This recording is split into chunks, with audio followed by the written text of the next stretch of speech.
I'd first like to thank the council for allowing me to speak today. I know there's plenty to get to, so I'm going to try and be as brief as possible, while also addressing the real issue that has me here today.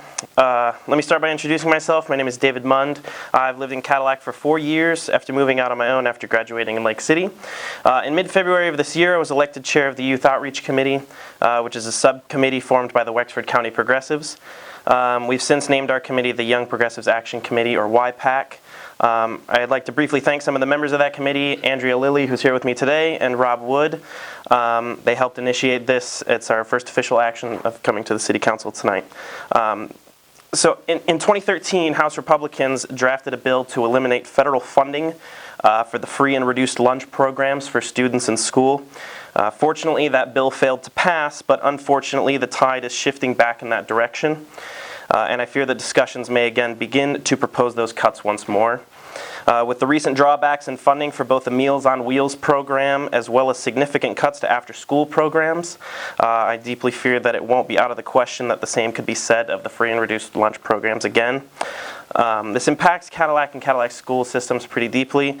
In a study done by the Michigan Department of Education in 2015, the percentage of students enrolled in the free and reduced lunch programs at Cadillac area public schools was 52%. That's over half the students in the area, 1,619 kids.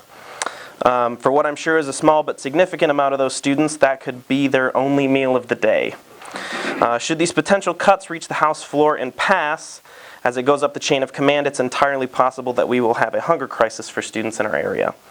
My goal tonight is mainly to educate the public on this dangerously malicious possibility, but to also urge the council to make it clear that the Cadillac City Council does not and will not stand for such cuts. Should there be further action in the House, I would also very much look forward to meeting with you both as a group and also individually with YPAC to combat those cuts by working on fundraising at the local level to ensure the safety and well-being of the students in our area. As a former student of the Lake City area school system who was myself enrolled in the free lunch program, I know personally the impact that it can have on families who wish to provide a decent standard of living for their children, but sometimes struggle to meet those ends. Thank you for giving me the time to come before you tonight, and I once again urge you to consider taking both a stance and further action to combat this very real possibility. Thank you.